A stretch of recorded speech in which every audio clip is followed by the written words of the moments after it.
And I'm Corey. Today we're going to talk about two different topics that I think would be really valuable to you as a buyer or a seller, and it's good to know, good information to know. We're going to start with deposits. So we have a lot of questions around deposits from buyers and sellers, what they're for, how much is a good deposit amount, that kind of thing. So Corey, I'll let you start with what you know about deposits.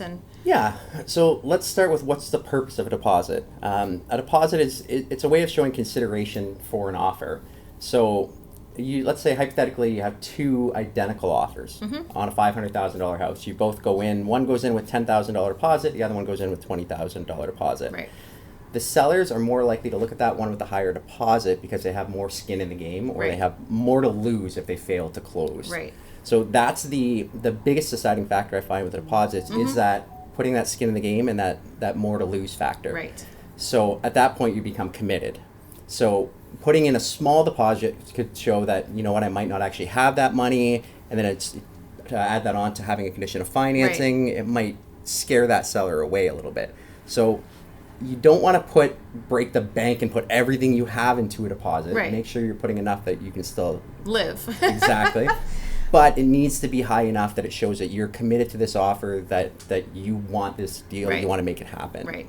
Yeah, I mean, 5 years ago, $1,000 deposit was actually pretty common, and which was kind of shocking. When I lived in BC 10 years ago, when we purchased a home, we had to actually put down 5% of the purchase price. So, I mean, if your purchase price over there, whatever, $800,000, they said, okay, so you're going to be putting down deposit of $40,000. I'm like, what? Like, it's a lot. That was kind of shocking. I mean, I didn't expect $1,000, but that's a lot of money.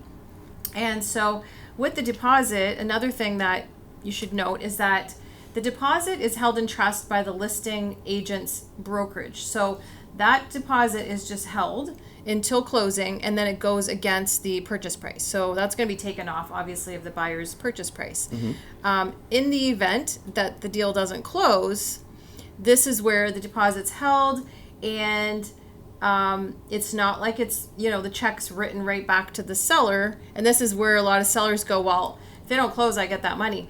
You potentially will get that money if you fight for it. You have to go to court over it. Yep. And sometimes it takes, like the ones I've seen, could take 2 to 3 years. So it's, that's obviously an issue. I did see a situation years ago where the house was sold, they did not close on it, and the deposit, I don't know, was like $15,000. The seller put her house back up for sale. At that time, the market was very busy, and she got, I think it was $20,000 more than the first offer. So she still wanted that first $15,000 from the first buyer who backed out because she was ticked off. Meanwhile, the house was vacant. It's not like they had to, there was really no inconvenience on her sake, right? It's just that she didn't get her money at that time. She got it like a month or two later. So in that situation, she fought it out in court for 2 years, and the buyers got their money back, the $15,000, because she had no loss. She actually gained $20,000. So you have to look at the situation, right? And right now, this is very important because the higher the deposit, the more skin in the game, like you said. But right now, people are walking away from deals. And so if they're going to put down a $3,000 deposit, when it doesn't close for 3 months, potentially, if the prices go down, are they willing to just walk away from $3,000? Probably. But if the house gets resold for $40,000 less, they could have a big problem. And that's where a lot of people, where the disconnect I find happens, where a lot of people don't know how this works. Right. So there's multiple different situations that can happen if you fail to close. So option one, let's say you've got the financing, you fulfill that condition, but at the end of the day, you can't close on that house. Right. Best case scenario, absolute best case scenario, you have what's called a mutual release sign. Right. Both Both parties agree, and then they go your separate ways, deposit's released. Worst case scenario, you forfeit that deposit. If that house sells for less than what you purchased it for, you can be sued for that difference. Plus all of the moving expenses and everything else. And damages on top. I've seen people move out of the house. The house doesn't close that they sold. They're into the next house. They had bridge financing. So they have already been in the other house for a few weeks. Now they have 2 houses. So that's, that's complicated. But the deposit is super important. As a buyer, you should definitely, if you want to win, you definitely need to have like $5,000 to $10,000 minimum. If the house is like $1 million, $30,000-$40,000 would be probably a better idea. Well, and elaborating on that a bit further too, a big misconception that we may have talked about before is that no deposit, no deal. That's just inherently false. Right. When you're signing an agreement of purchase and sale, for those of you who've done it or those of you that are going to, you'll see a little black star on it. So that's called the seal. That's for a deal to be binding, there has to be some sort of consideration. Like, so most people think, oh, it's the deposit, that's a consideration. The seal is the consideration in this form. So you can think all you want about, you know what, I didn't deliver the deposit, so I'm not liable for it, and the deal is not a deal. That's not the case. So make sure that you understand that fully before you sign that contract. 100%. Yeah. So, yeah. So the next thing we want to talk about is something that we feel like could be done better in the real estate industry right now, and that's the offer process. So we've kind of we've really gone over blind bidding and open bidding. You know, our view on that we feel blind bidding is not the way to go and that it can be unethical. We feel like transparency and open bidding is better. But there's also, during the blind bidding process, things that we are, you know, with all the technology these days, could really, it needs to be improved somehow. So what are your thoughts on that? What year are we in right now? I know, right? Like, hello. Like we can fly to the moon, right? Like I could pay Elon Musk a certain amount of money and fly to the moon. Why can't we figure some of these things out? It's crazy to me, like how some of these systems are. Like the fact that we're still relying on old school paper trail systems. Yeah. It boggles my mind. Like coming from like a tech industry before this, there's so many things that could be put in place that just aren't happening. Right. For example, the number of offers. So if any of you have been in a multiple offer situation, you know how stressful it gets. Yes. You see, okay, there's one offer, awesome, and then there's 5 offers. And now then, there's 7. Yeah, and then next thing you know, there's 30 offers. Right. Well, I mean, not nowadays, but still, there's still multiple offers happening. It's just not as crazy, but still. So what do you do when that, like, so from my perspective, if I'm the one offer and my offer went in first, and I see 10 other offers come in my head, I'm thinking, well, my offer's not good anymore. Right. So now I have to increase mine. What is there to basically protect the buyer's interest of proving that there were 8 other offers? Right. So there is systems in place. Don't get me wrong. So an offer has to be in writing for it to be considered a valid offer. Right. But in order to fact check that and to go back, you need to. It's a whole process if you want to. Yeah, like so if I'm a buyer and there was 5 offers, I lost.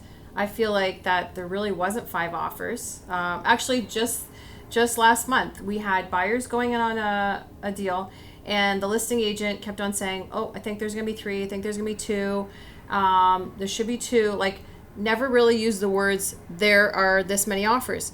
Offer time came, I had to submit my offer, and I said, so how many offers are there? I never got an answer. And so, I mean, my people, I said, listen, I don't know if there are any other offers, honestly. And so what they could do at this point, in this situation, he didn't confirm. So that was a problem, right? He needed to say, you're the only offer. He needed to confirm that. But I was calling the office, I was calling him, no answer, right? Red flag. So they were okay with the price they paid. They didn't get a bad deal. So, but on other deals, we've had situations where was there really 5 offers? Like, you know, it seemed a little bit fishy. And so after the deal closes, as a buyer, you are able to write to RECO. There's a form you fill out to actually have that listing agent prove that they had 5 offers. Now, they don't have to disclose the price or the terms or anything else. Right? They just have to disclose to RECO that they have to come up with those 5 offers. So, does that ever happen? I've never seen it happen. Rarely. I've never seen it happen in the last few years that it's, I think this rule's been out, I don't know, 4 or 5 years now. Legally, you have to be able to prove that there's that many offers. We had to keep all the documents. But who's ever going to question it?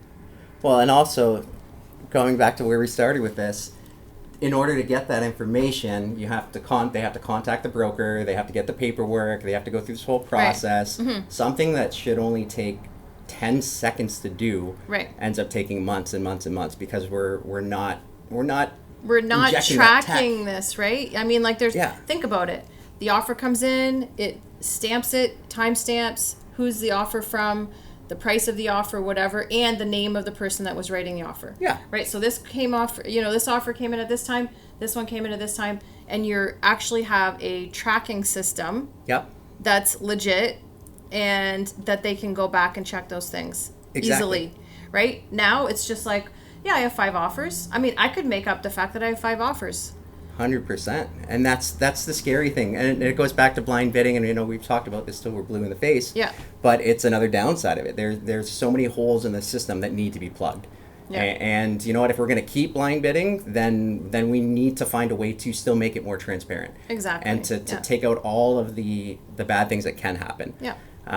So until we do that, we've got a lot more work to do. Yeah, 100%.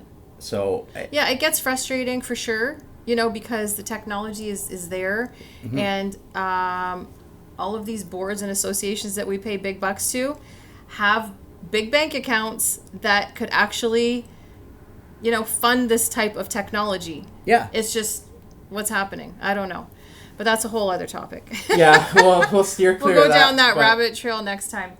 But it's true. There's so many things that we can change, and it just takes a little bit of innovation, and a little bit of just want and drive to do it. So right, and enough realtors saying, yeah, that's a good idea. Yeah, we need to move forward with this. So so we're getting the word out. We're all about awareness, and we need to have some action to change, right? So we're working on all that. So it's the ideas. Yeah, we're that's right. We're gonna keep them coming. We're gonna try and do what we do. And I know we're not the first one to come up with this idea. I'm sure it's been there before, but we want to bring awareness to ideas like this, to topics like this, so that people 100%. know and how we can make a change to it. Yeah, So. and red flags that you should look for too. Yeah, we'll have a lot of those. Yeah. Next time we'll talk about red flags. Yeah, okay. All right. Well, till next time.